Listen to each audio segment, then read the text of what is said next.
سلامونه او نیکې هیلې هیلهمند یم چې جوړ او روغ به یاست. 2 شپې وړاندې په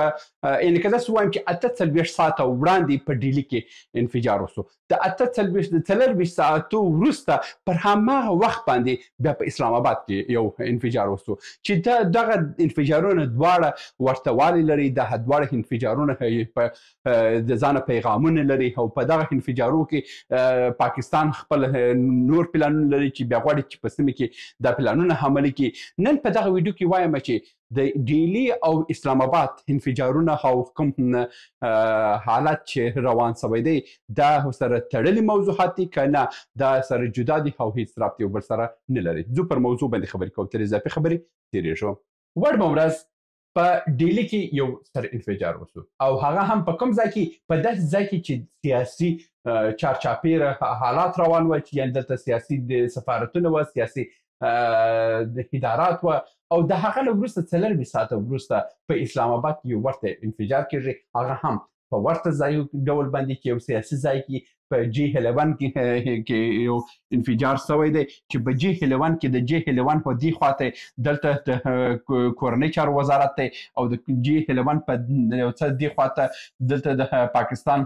د ستره محکمه ده او د پاکستان صدر اعظم ماڼۍ ده او د پاکستان پارلمان هم په دې سیمه کې دی او دا جی 11 چې دی د پاکستان یو تر ټولو سیاسي منطقه ده چې دلته سفارتونه هم شته او بهرني هوټلونه هم شته چې بهرنیانو دپاره جوړ شوي دي او یعنې ډېر یو امن ځای دی او ډېر داسې دی او دلته هم یوه محکمه هم وه. بعضې وایي چې ستره محکمه، خو ستره محکمه چې د هغه د داسې سره وصل ده د څه سره د دوی د ولسمشري ماڼۍ او د لومړي وزیر ماڼۍ سره وصل ده، خو دلته هم یو محکمه خو د دې محکمې سره د انفجار شوی دی. په ورته وخت کې 40 ساعته مخکې دغسې یو انفجار په ډیلي کې و. ډیلي کې انفجار ووسو خو د ډیلي انفجار نه وروسته دلته دغسې انفجار په اسلام آباد کې کېږي. اوس دلته یو خبره زه تاسو ته کومه، دغه ډول کړنې چې دی پاکستان دلته په سیمه کې یو نوې ډرامه شروع کړې ده. تېره ویډیوګان کې مې تاسو ته وویلو ما چې پاکستان یو نوې ډرامه شروع کړې ده په سیمه کې. سیمه غواړي چې ناهم نه کړي، په سیمه کې سیاسي حالات ګډوډ کړي، په سیمه کې تجارتي سیستم خراب کړي، په سیمه کې یعنې رواني ستونزې په سیمه کې جوړ کړي. دا حالت پاکستان شروع کړی دی او دا لا هم پسې زور اخلي او هغه د هغه نه وروسته خبره راغله په ډیلي کې انفجار وسو. د ډیلي انفجار مستقیمه د اسلام آباد سره پاکستان سره تړلی، ځکه چې په هند کې بل داسې دشمن نسته چې هغه راسي په هند کې ورسره حمله وکړي یا په هند کې د انفجار وکړي او د هند د ګټو دپاره مخالف وسوځي. که چین دی، چین په هیڅ ډول باندې داسې کار نه غواړي چې په هند کې ترسره کړي. د هغه ځکه نه غواړي چې هند چین چې دی هغه بلا نور کارونه زده، هغه وایي چې په ټکنالوژي کې ورسره کسب واخلي، غواړي چې په اقتصاد کې کسب واخلي، په سیاست کې کسب واخلي. هغه په هیڅ ډول دې ته ضرورت نه لري چې راسي هغه په ډیلي کې انفجار وکړي چې هغه د یو څو انسانان له منځه یوسي او دا د چین دپاره ګټه وسي. چین په هیڅ ډول باندې دا کار نه کوي. که راسو روسیې ته، روسیه هم په هیڅ عنوان دا ډول کارونه نه کوي، ځکه چې لاهور چې دی ډیلي چې ده د هند یو تر ټولو نږدې ملګری بلل کېږي، سیاسي ملګری بلل کېږي. هغه که دا ډول کارونه کوي مګر روسیې دپاره ډېر نور کارونه شته چې هغه وایي چې په ډیلي باندې فشارونه راوړي چې هغه د امنیت شورا کې د خپل د ویتو رایې څخه ګټه اخلي، هغه په تجارتي ډول باندې پر هند باندې فشارونه راوړلی سي. دا کارونه روسیه هم لري، یعنې روسیه هم چې دی ډېر د فشار حالي لري، د هغه فشار الو څخه استفاده کوي او په هندوستان باندې خپل هر څه غوښتنې چې و هغه منلی سي. که بله خوا راسم ایران ته، ایران په دغسې یو حالاتو کې دی ډېر ګډوډ حالاتو کې دی، هغه په هېڅ ډول باندې نه غواړي چې اوس راسي چې یو خوا کې د امریکا او د اسرائیلو او د اروپایي اتحادیې سره دی په جګړې کې ښکېل دی او د عربو سره په جنجالو کې ښکېل دی، د بل خوا دی راسي مستقیمه ځان ته د بل دښمن جوړ کړي او هغه هم هند جوړ کړي چې اوس دپاره د ایران یو غیر مستقیم د تیلو یو مارکیټ دی، هغه په هېڅ ډول باندې دا کار نه غواړي. او که په سیمه کې بیا برته راسو ترکیه وګورو، ترکیه هم هغه صحیح دی د امریکا یو نږدې ملګری دی، د امریکا سره خپلې اړیکې جوړولی سي او د امریکا سره ګټې پالي، مګر داسې کار نه کوي چې هغه د راسې په ډیلي کې یو انفجار وکړي. خو چې برته دا خبر سره راټول کړي د سیمې کې د حالات وګورو، برته خبره یو ځای ته رسېږي، هغه پاکستان دی. پاکستان دی چې دغه تروریستي کارونه یې د وخته هم کړي وو، د تاریخ په اوږدو کې کړي وو او اوس هم تجربې د دغه کارونو لري او دا کارونه به کړي وو. دلته بلې خبرې هم راځي. خبره دا ده چې دغه نږدې ورځو کې هند خپل امنیتي سرتېري راوړي دي، ټوله د واګا سرحد ته رسولي، د هند او پاکستان سرحد ته رسولي دي. د دغه سرحدي سیمو دپاره دوی ډېر نظامي تجهیزات راوړي دي او دا ځل دوی پلان لري چې یو قوي جګړه شروع کړي او د دې جګړې سره دوی غواړي چې د پاکستان هغه کوم داسې سیستم چې دی، امنیتي سیستمونه چې دي، هغه دفاعي سیستمونه چې دي، رادارونه دي او نظامي الوتکې دي، نظامي ټانکونه دي، دوی غواړي چې په کلي ډول باندې دا ځل دا ختم کړي او دا د پاکستان دپاره د پاکستان هغه نظامي قوت چې دی هغه په کلي ډول له منځه یوسي. خو دا کار سوی دی. اوس د دې لپاره چې یو حمله وکړي هند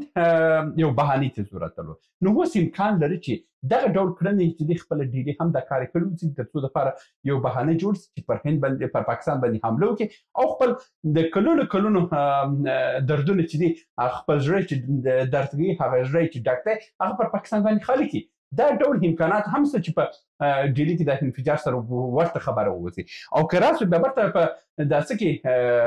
د اسلام آباد انفجار ته وګورو، اسلام آباد هم دلته خپل ګټې لري. اسلام آباد لکه څنګه چې ما تاسو ته مخکې هم ویلي وو چې اسلام آباد یو نوې ډرامه په سیمه کې شروع کوي چې هغه نوې ډرامې لامل هم همدغه اوسي چې دلته د تجارتي سیستم ګډوډ کړي، اقتصادي اړیکې ترنګلې کړي په سیمه کې او دغه رواني حالت په سیمه کې ګډوډ کړي تر څو د چین او روسي او د هند او دغه قدرتونو فکر په دې سیمه کې ګیر پاتې سي او بیا په هغه خوا باندې وکړی سي پر ایران باندې حمله وکړي او ایران حالات ژر خراب کړي او پر ایران باندې د ایران اوسنی حکومت چې دی دا نسکور کړي. نو دلته یو خبره ده چې کله هم دا څه شروع کېږي یو لوی جګړه شروع کېږي په سیمه کې، داسې افات مخکې هم راغلي دي، داسې نه دي چې یوازې دا په لومړي ځل باندې ووسي. داسې افات مخکې هم راغلي دي چې کله هم غربي هیوادو یو غټ عمل او غټ پلان غواړي چې هغه عملي کړي، د هغه غټ پلان د عملي کېدو مخکې په سیمه کې نور ګډوډیان راوړي، د هغه ګډوډیانو په چې د روس او چین او دا سیمه مصروف وساتي دوی خپل کار هلته ترسره کوي. نو دا امکانات هم شته چې د ډیلي دغه کوم داسې چې ووسي د هند او د ډیلي په منځ کې چې دا کوم شخړې او دا ترنګلتیا دي دا امکان لري چې د دې حاصل څو نږدې ورځ کې تاسو ته ووینئ چې اسرائیل په ایران باندې حمله وکړه. نو دا هم ورته والی لري. اوس راځم پر د اسلام آباد په حملې باندې زه خبره وکړم چې په اسلام آباد کې څه وشوه چې اسلام آباد داسې کار وکړي. اسلام آباد ګوره، اسلام آباد امکان لري چې دا ډول انفجارونه د دوی خپل نظامي چارواکو کړي وسي، هغه په دې خاطر چې نړیوال ته وښکاره کړي چې که ډیلي هلته انفجار کېږي موږ هم په موږ باندې هم انفجار کېږي، موږ هم متضرر یو د تورستي پیښو دا تورستي حالاتو دا یو خبره ده چې په نړیوال ته ښکاره کړي چې که په ډیلي کې انفجار کېږي په اسلام آباد کې هم کېږي او اسلام آباد هم د دې حالت څخه دردمند دی او خپل ځان د حادثې سره کې که ورسره ارتباطات لري، اړیکې لري، د دغه اړیکو لارې یو څه غیر مستقیم خپل ځان د دغه اړیکې څخه لیرې وساتي. د بل خوا دلته پاکستان هم خپل پلان لري چې دی وسې کړی افغانستان ته یو بهانه جوړه کړي او افغانستان ته داسې یو بهانه جوړه کړي چې دی هوایي بریدونه ورسره وکړي. دغه څو ورځې مخکې چې د آصف منیر د پاکستان د پارلمان څخه غوښتنه کړې وه چې تاسو باید د دفاع وزارت څخه د دوی دغه کوم د هوایي ځواک او د هوایي امر چې دی د هوایي امر چې دی هوایي ځواکونو امر چې دی دا هم باید تاسو زما تر کنټرول لاندې راوړئ چې نور هر څه د جګړې صلاحیت هم ما سره اوسي، د هوایي ځواکونو صلاحیت هم زما سره اوسي، د رادارو صلاحیت هم زما سره اوسي، چې څه مې په سیمه کې غوښتل هغه زه باید وکم. او دا کار هم پارلمان کړی دی او پارلمان ورسره منل ځکه چې پارلمان دی وکیلان چې راغلي د دغه پوز په امر راغلي، د پوز په خواهشاتو راغلي دي، یو نفر هم د پاکستان په پارلمان کې د دې غیر کار نه کوي. نو دا ډول کارونه امکان لري چې په سیمه کې یو نوې جګړه شروع سي او د دې نوې جګړې او د دې نوې شخړې او د نوې ګډوډۍ سره